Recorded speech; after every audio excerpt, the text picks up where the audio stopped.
Hello everyone, welcome to this lecture.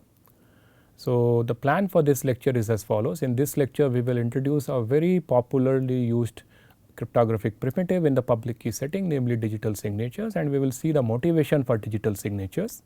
We will see the comparison between message authentication codes and digital signatures.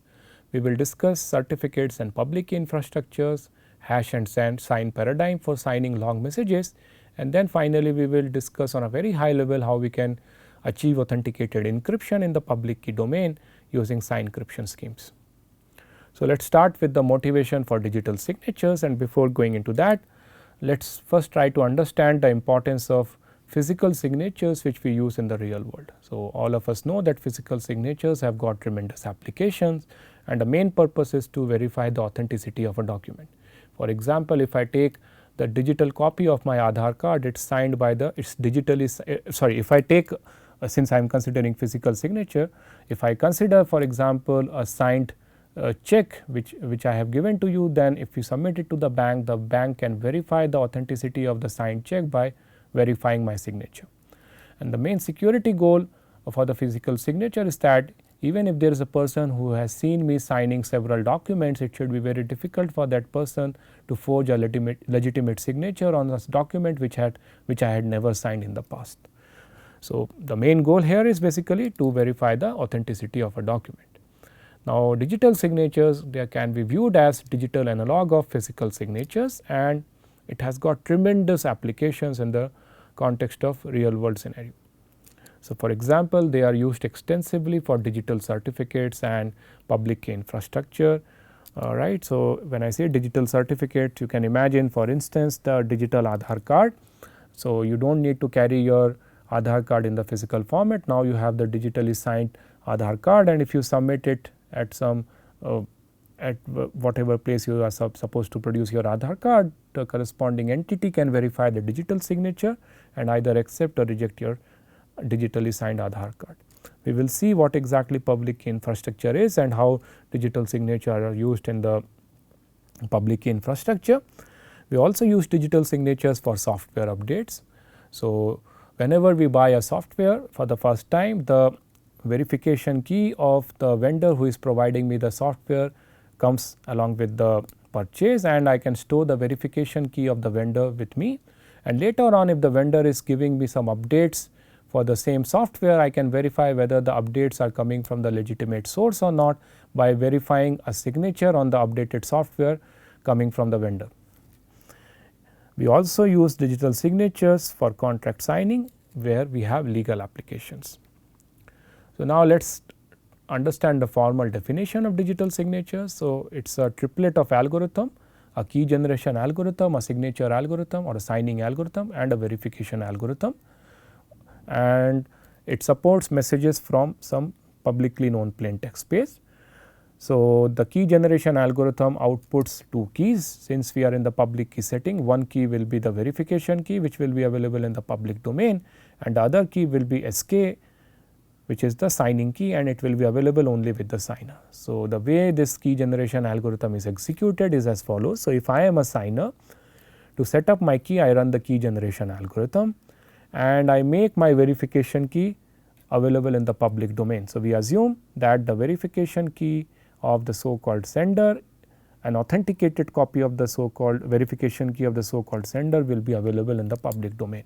How exactly it will be ensured that indeed the so called verification key belongs to the intended sender, that will be ensured through public key infrastructure, but for the moment assume that we have mechanisms to ensure that indeed a legitimate or authentic copy of the intended signer is available in the public domain. Now, to sign a message, what the signer does is it runs the signing algorithm and it outputs a signature. So, the signing algorithm takes the message and the signing key, and it need not be randomized. So, if signer has a message little m, it runs the signing algorithm and along with the message it outputs a signature. Now, the signature along with the message is verified by running the verification algorithm which takes the message comma signature and the verification key, and it outputs either 0 or 1. 0 means reject the message because it is an invalid signature, 1 means it accept the message because it is a valid signature. Now, We call a signature sigma to be a valid signature on the message M with respect to the verification key Vk if the verification of the message comma signature with respect to the verification function and the verification key Vk gives me the output 1. And if there is a valid signature which is received by a receiver which is verified with respect to the verification key Vk, then it guarantees the authenticity and integrity of M. Because if I am a receiver and if I receive a message comma signature which is a valid signature with respect to the verification key of a designated signer, then it guarantees to me that indeed the message is coming from the intended signer, because until and unless forgery is possible, it is very difficult for a third party to act or intend as a signer and produce a signed message on the behalf of the signer. So, now we go to the properties of the signature scheme that we require. So, the first property is the trivial correctness requirement which requires you that for every pair of key obtained by the key generation algorithm and for every message, if the signer has signed some message using the signing key Sk and later the signature is verified with the same message M using the verification algorithm and the corresponding verification key Vk, then the output should be 1, except with some negligible probability. Ideally, we expect that there should be absolutely no error in the signature verification algorithm if everything has happened correctly, but the reason we are leaving a scope of negligible error in this definition is that in the instantiation of the key generation algorithm, it might be the case that the public key and the secret key are not consistent with each other. And what I mean by consistent means, in this example, if I assume that if I am using a RSA key generation algorithm and my generation algorithm is basically to pick primes p and q and set the modulus to be the product of those 2 primes, then if I choose a randomized algorithm to pick my prime numbers p and q, then it may so happen that I may end up picking composite values of p and q without even knowing that I have actually picked the composite values p and q. In that sense, even though my key generation algorithm has given me incorrect parameters which can happen only with this negligible probability, I will not be aware of the fact. And if I am using such kind of composites p and q, then definitely the signing and the verification will not, the signing algorithm will not produce a signature which will be accepted by the verification algorithm, and that is why we are giving a scope of negligible error in the correctness requirement of signature scheme. Whereas, if you are generating your parameters by running deterministic algorithms, in the sense that you are picking the say value of the primes p and q using deterministic algorithms where there are absolutely no error in picking up in terms of picking primes or composites, then the resultant signature scheme will have no error in the correctness property. Now comes the important property of the signature schemes, namely the security, and on a very high level we require the same security guarantee that we expect from physical signatures. So, remember, as I said earlier, for the physical signatures, the security guarantee that I require is that even if I have signed multiple documents and given to you, it should be very difficult for you to produce my signature on a message which I had never signed earlier. We expect the same thing to hold in the context of digital signatures, namely an entity who knows only the verification key, but does not know my signing key, but has seen me signing several messages in the past using the signing key Sk. For such an entity, it should be computationally difficult to forge my signature on a document which I had never signed. So, let us now formalize the informal requirement that we had discussed in the last slide for the signatures by this experiment which we call as Sig-forge, played between a computationally bounded adversary and a challenger.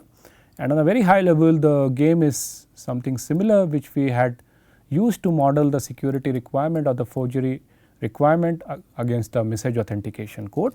So, we have a training phase and we have an output phase. In the training phase, to model the fact that a real world adversary would have seen a signer signing several messages in the past, we allow the adversary the chance to submit several messages of its choice and see the signature on those messages. To respond to those training phase messages, the challenger runs the key generation algorithm and signs all those messages using the unknown signing key not known to the adversary, but the corresponding verification key is given to the adversary. And now in the output phase, the adversary submits a message and a forgery and the definition of the experiment is we say that the adversary has won the game, denoted as saying that the output of the experiment is 1 if and only if the forged message m star is different from the messages for which the adversary has got signature in the past, and the signature sigma star is indeed a valid signature on the message m star under the verification key we gave. And we say that a signature scheme is unforgeable or simply secure if for every polytime adversary participating in this experiment, the probability that it can come up with successful forgery is upper bounded by a negligible function in the security parameter. So, now we compare the two primitives, message authentication code and digital signature, because on a very high level both the goals of both the primitive is the same, to prevent forgery and or authenticity and integrity. So, syntactically signature is a signature scheme consists of a key generation algorithm, a signature algorithm and a verification algorithm, and so is a message authentication code. The difference is that for the signature the key generation algorithm output 2 keys, whereas for the message authentication code the key generation algorithm outputs a single key. For message authentication code, the same key k is used for both generating the tag as well as for verifying the tag, whereas for the signature different keys are used for producing the signature and for doing the verification. So, that is a difference on the syntactic level. So, because of this we have several pros and cons for both this with respect to both these primitives. So, if we consider signature schemes, key agreement is not at all a challenging task. In the sense, signer can just run the key generation algorithm and it can make its verification key available in a public domain in an authentic fashion, and any verifier could use that verification key to verify the signatures generated by the signer. On the other hand, for message authentication code, since it is a symmetric key primitive, key agreement is a very challenging task. If Sita wants to have, if Sita wants to do authentic communication with two receivers, say Ram and Hanuman, then she needs to have a pair of symmetric key or MAC key for Ram and another pair of independent MAC key, another independent MAC key for Hanuman. But when we come to the signature, it is fine if she just have one signing key and one verification key. That will solve the purpose for every potential verifier. As a consequence, when it comes to signature schemes, they are publicly verified. If the signer signs the message, any verifier can just pick up the verification key of the signer and verify whether the signature is valid or not, whereas for the message authentication code it is not publicly verified. Only the receiver who has the same key k with which the sender has generated the tag can verify the authenticity of the message comma tag. As an implication of that, we get that since digital signatures are publicly verified, they are transferable. That means, if say Ram has obtained a legitimately signed documents from Sita, then it can forward it and transfer it to Hanuman, claiming that indeed the document originated from Sita, and Hanuman can also verify whether indeed that is the case or not. But that is not possible in the case of message authentication code, because if sender Sita has computed a message authentication tag for a message, then that can be verified only by Ram, and until and unless Ram transferred the key k sub SR to Hanuman, the authenticity of the tag cannot be verified by Hanuman. In that sense, message authentication codes are not transferable, and because of this transferability property, digital signatures provides non-repudiation, which is very useful in the legal applications. Namely, if Ram obtains a signed contract from Sita and later if there are any violation by Sita with respect to the terms mentioned in the contract, then Ram can go to any legal expert, say Hanuman, and prove that indeed he has received a signed contract from Sita, but now Sita is not following the terms and conditions that are mentioned in the document, and Hanuman can verify the claims of Ram. But that need not be the case in the message authentication code until and unless Ram can transfer the MAC key to the Hanuman or to any third party.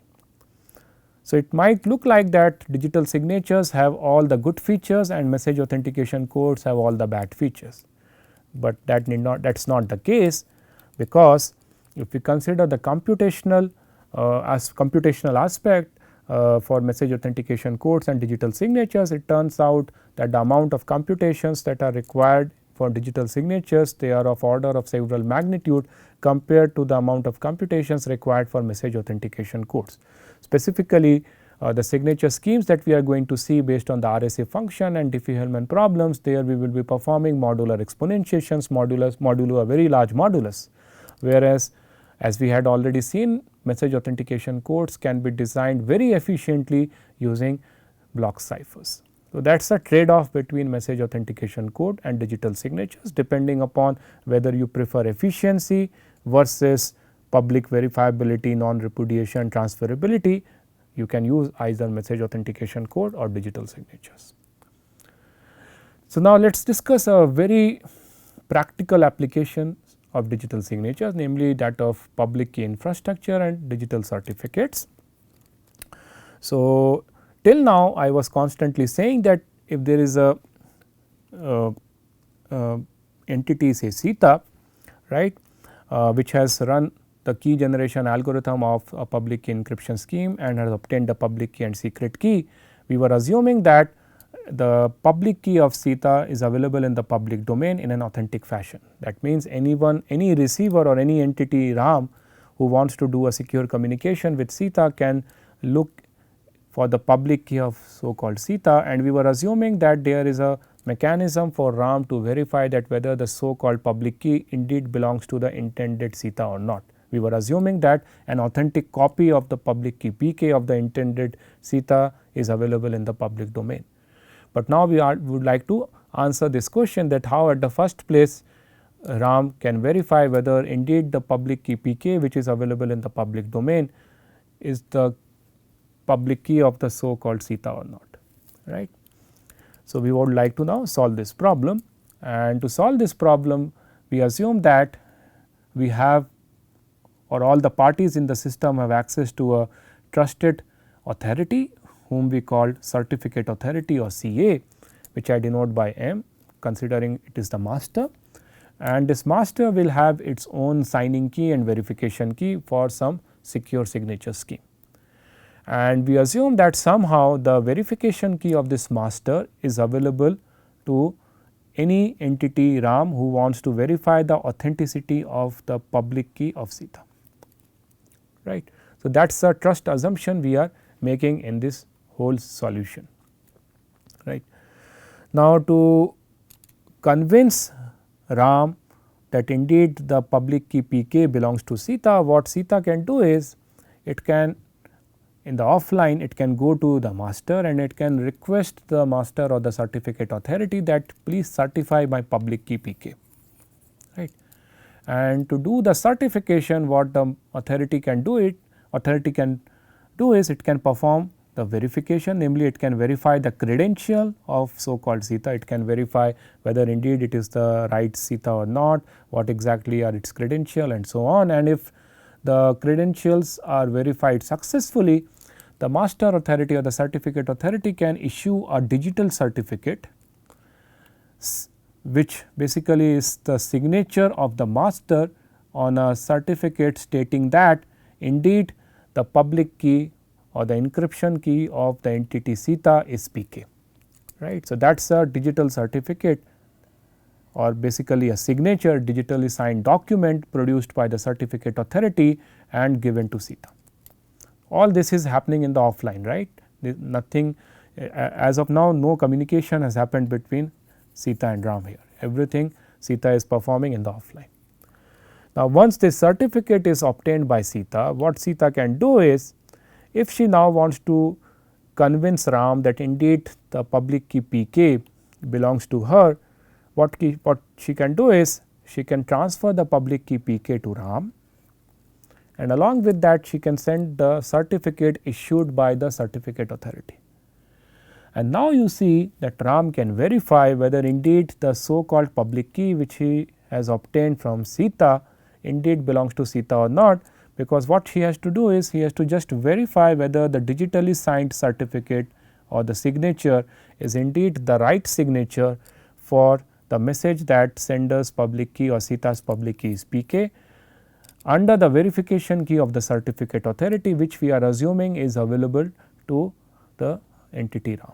If the certificate verification is successful, RAM is convinced that indeed the public key PK belongs to the entity called CITA. And this whole setup here that we had discussed here is what we call as public key infrastructure setup or PKI setup, where the minimal trust assumption that we are making here is that we have a certificate authority available and its verification key for a signature scheme is available with every entity in the system. Any sender or any entity CITA who wants to get its authentic copy of the public key can in the offline go to the certificate authority and get a digital certificate by proving its credentials and getting a digital certificate stating that indeed its public key is PK. And now if CITA wants to send or set up its public key, what she can do is she can put her public key PK in the public domain along with this digital certificate. Or if she wants, she can send the public key to any entity RAM who wants to do a secure communication with CITA along with the digital certificate, and the authenticity of the public key can be verified by verifying the certificate and the so called public key. So, that solves our whole problem of setting up authentic copies of the public key for the entities. We just have to assume that we have a trusted authority called certificate authority available in our system whose verification key is available with everyone, and this whole setup is called PKI setup. In this example, I have just used one CA. So, you might be wondering that if there are millions of CITAs who want to get her public key verified by the master, then that will put too much of load on the single certificate authority, or if the signing key of the certificate authority is compromised, then anyone can forge digitally signed documents. Any corrupt CITA can forge this master authority's certificate on any invalid public key, and that will create problem in the whole system. So, what we can do is instead of having a single certificate authority, we can imagine that we have an hierarchy of certificate authority and so on. But the high level idea is that just by making a small trust assumption, namely the presence of a trusted certificate authority, this whole problem of setting up authentic copies of the public key can be solved. Next, we discuss a very interesting paradigm which we call as hash and sign paradigm, which can be used to sign arbitrary long messages, and this is similar to your hash and MAC paradigm which we had used in the symmetric key setting. So, the scenario is the following. We have a signature scheme which is secure, but which can support signatures on messages of length little l bits. And we are given a collision resistant hash function mapping arbitrary length bit strings to an output of L bit strings. And our goal is to now come up with a secure signature scheme by combining these two primitives which can sign messages of any length, not just bit strings of length little l bits. But the signature size is fixed size, namely the signature space of this new signature algorithm should be the same as it was for the secure signature scheme which we are given. That means, if my underlying signature scheme which I am given produces signature of say length little n bits, then it does not matter what is the size of the message. Using the composed signature scheme or the new signature scheme, it does not matter what is the length of the message, my signature size will be of little n bits. Its size will be independent of the size of the message which I am going to sign. And the way we are doing to combine these two primitives is as follows. To do the signature or to sign a message little m, which could be of any length, what we do first is we hash the message, and once we hash the message, we obtain a message digest of the message which is of length little l bits, and now we compute the signature on the hash of the message, and that is considered as the overall signature for my message little m. To verify the signature, we do the corresponding operation. So, if we are given a message comma signature pair, what we do is we first hash the message and then we verify whether the signature component that we have received is indeed a valid signature on the hash of the message that we have obtained. If the verification algorithm is 0, then the overall output of the new verification algorithm is 0. That means, we reject the message comma signature pair. On the other hand, if the output of the underlying output of the verification algorithm of the underlying signature scheme is 1, then we accept the given message comma signature pair in the higher level verification algorithm. Now, we can prove that if the given signature scheme for fixed length messages is secure, that is, it is unforgeable, and if my hash function is collision resistant hash function, then the signature scheme for signing arbitrarily long messages that we have obtained is secure. And the security proof for this is again more or less same that we had used to prove the security of the hash and MAC paradigm. Let me just give you an overview of the security proof here. So, imagine that we consider an adversary participating in the signature forgery algorithm against this new signature scheme, and say it has asked for the signatures of messages in the set fancy q consisting of q number of messages. And as per the rule of the signature scheme that we have constructed, each signature is nothing but a signature on the hash of the message that adversary has queried. And now imagine that with very high probability in this signature forge experiment, the adversary A, after getting the signatures on the messages in the set fancy q, could produce a forgery on a message m star which does not belong to the set of messages for which it has seen the signatures. Now, if that is the case, then there could be two possibilities. Possibility 1 is that there exists at least one message in the set of messages for which adversary has signature, say m sub I, such that the hash of the message m sub I and the hash of the forged message m star are same. If that is the case, then it turns out that both the message mi as well as the message m star will produce the same signature sigma star. And since adversary has already seen the hash of the message mi, it is sigma star, it can simply submit that the signature of the message new message m star is also sigma star, and it is a valid forgery. But if this is the case, then it means that adversary knows how to find out a pair of collision for the underlying hash function in polynomial amount of time. But that goes against the assumption that my underlying hash function is a collision resistant hash function. On the other hand, the second possibility could be that the forged message m star is such that its hash value is different from the hash value of all the messages for which the adversary has seen the signature. If that is the case, then the only way the forged message m star and sigma star is a valid forgery is that adversary has computed the signature on the fixed length message, namely hash of m star, from scratch without actually knowing the signing key sk. But if that is the case, then it means that there exists a bit string of length little l bits for which the adversary could compute the signature with high probability even without knowing the signing key sk. But that goes against the assumption that my fixed length signature scheme is secure. So, these are the two possibilities with which any adversary could come up with a successful forgery with high probability against the new signature scheme that we have constructed, and as we have argued that both this possibility can occur only with a negligible probability. We can formalize this intuition rigorously in the same way that we had used to prove the security of our MAC and sign paradigm, hash and MAC paradigm, but I am not going into the formal details. Now, let me finally end this lecture by asking the question that is it possible to combine signatures and encryption in the public key setting to obtain a notion of equivalent notion of authenticated encryption.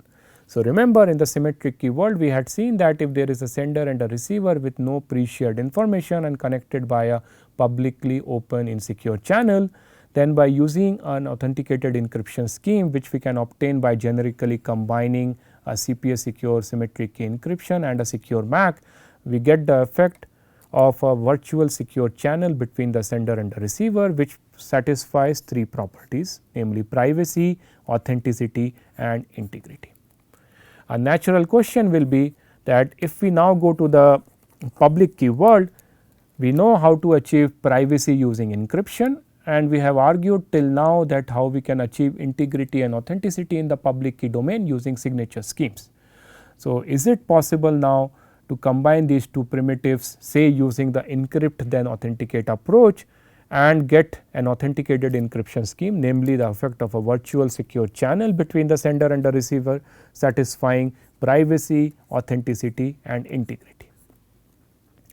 It turns out that yes, we can get the effect of an authenticated encryption scheme even in the public key setting by a primitive which we call as Signcryption. Sign because we are going to use a signature scheme, and Encryption because we are going to use an encryption scheme. But it turns out that a naive way of combining a signature scheme and encryption scheme is not going to give you an authenticated encryption scheme. In fact, it turns out that ideas from the symmetric key world may completely fail in the asymmetric key world. Namely, what we are going to show here is, if we see the encrypt then authenticate approach, which we know always yield an authenticated encryption scheme in the symmetric key world, can completely fail if executed naively in the public key world. So, to make my point clear, imagine we are given a CCA secure instantiation of public key encryption scheme, and for the moment assume we are given a secure signature scheme. Till now we have not yet seen a candidate signature scheme, but for the moment assume we are given a candidate signature scheme. Now, what I am going to demonstrate is that if I combine these two primitives using the encrypt then authenticate approach, then we will not get what exactly we are asking for. So, to make my point clear, imagine we have three entities in the system, Alice, Bob and Charlie. You can imagine that Bob is a maths teacher for the class and Alice and Charlie are two of the students, and we imagine that each entity in this system has its own pair of encryption key and decryption key and its own pair of signing key and verification key. So, for instance, we assume that Alice has her pair of encryption key and decryption key, and it has her own pair of signing key and verification key. In the same way, we have Charlie has its own pair of encryption decryption key and its own pair of signing key and verification key, and so is the case for Bob. And we assume that for the moment, using say PKI setup and whatsoever you assume, we assume that here the public key and the verification key of all the entities, their authentic copies are available in the public domain. Now, imagine our teacher Bob has given maths assignment, and say Alice has prepared her assignment solution little m, and now she wants to send it to her teacher Bob in an authentic fashion using the encrypt then authenticate approach. So, what she does? She encrypts her assignment using the public key of Bob, obtain the ciphertext little c, and then it authenticates the ciphertext little c by signing using her signing key. And she also puts her identity to show Bob that actually this assignment is coming from an entity called Alice, and she forwards her ciphertext and the signed ciphertext to Bob. Now, imagine Charlie, who has not done the assignment, he has eavesdropped this communication. What he can do is, it can retain the encryption of the assignment as it is, namely it does not change C, but what it can do is, instead of sending sigma or the signature to Bob, it can prepare its own signature on the assignment, encrypted assignment, by producing his signature on this encrypted assignment, which it can do because it owns its own signing key. And now, what it does is, it changes A to C and sends the assignment to Bob, saying that the assignment has been submitted by Bob. Now, what Bob is going to do is, or the maths teacher is going to do is, it will verify whether the assignment is correct or not. So, to do the verification, what it will do is, it will first verify whether indeed sigma dash is a valid signature of so called so called Charlie on the ciphertext little c or not. And only if the signature is valid, Bob will proceed further and decrypt the ciphertext to obtain back the assignment. And in this case, everything will pass successfully, and the maths teacher Bob will be convinced as if the assignment was submitted by Charlie, which is actually not the case. So, you might be wondering that what went wrong here, because we had proved in the symmetric world that in the symmetric key world that encrypt then authenticate approach is secure. But what we are now saying is that if we implement the encrypt then authenticate approach naively using a Signcryption scheme, then we do not get what exactly we are asking for. The problem here is that since we are in the public key world, anyone can strip off the signature generated by a legitimate alias, and instead of that it can produce its own signature because we are in the public key world. That is the main source of the problem, and that is why we have to combine these two primitives, namely this public key encryption scheme and this signature scheme in a sophisticated fashion, whose details are out of scope of this course, but the summary here is that we can achieve the notion of authenticated encryption by combining the signature, by combining a secure signature scheme and a secure encryption process. So, that brings me to the end of this lecture. Just to summarize, in this lecture we had introduced a very important public key cryptographic primitive, namely digital signatures. We have seen its security, and we have seen a generic construction of how to combine a fixed length signature scheme with a collision resistant hash function to sign arbitrary long messages, but with a fixed site signature scheme. Thank you.